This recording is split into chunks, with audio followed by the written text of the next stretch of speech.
vendar nažalost na koncu poraz. Kot kaže, je bila danes usodnih prvih 10 minut nadaljevanja. Kako si videl današnjo tekmo?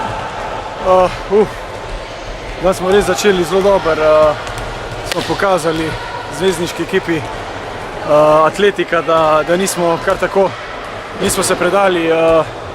Dobro smo se opirali do prvega polčasa, potem smo naredili nekaj ključnih napak, tako, ko jih delamo zdaj zadnje čase pogosto. Res se ne sme to dogajati, oni so to izkoristili, imeli protinapade, po protinapadu so zabijali gole, tako da res škoda, da je na koncu prišla ven taka razlika.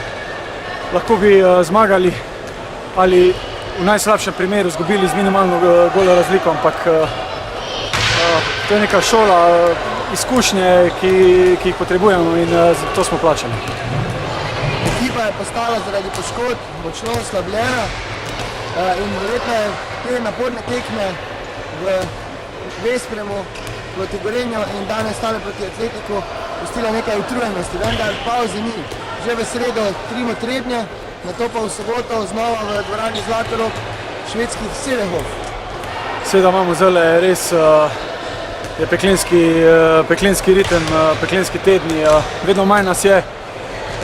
Tisti, ki smo se umorili za tiste, ki so poškodovani in jih ni z nami. Vsaka tekma je poglavje za sebe, na vsako tekmo se je treba drugače pripraviti. Zdaj v sredo nas že čaka gostovanje v Trebnjem.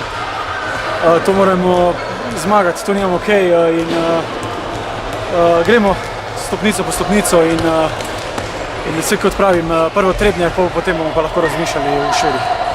Tako kot v sredo proti Gorenju, tudi danes odlična predstava v vratih. Kako si bil zadovoljen z svojim prispevkom danes? Vedno so še neke malenkosti, ki jih lahko popravimo. Sem zadovoljen, ampak so detajli, ki jih je treba popraviti.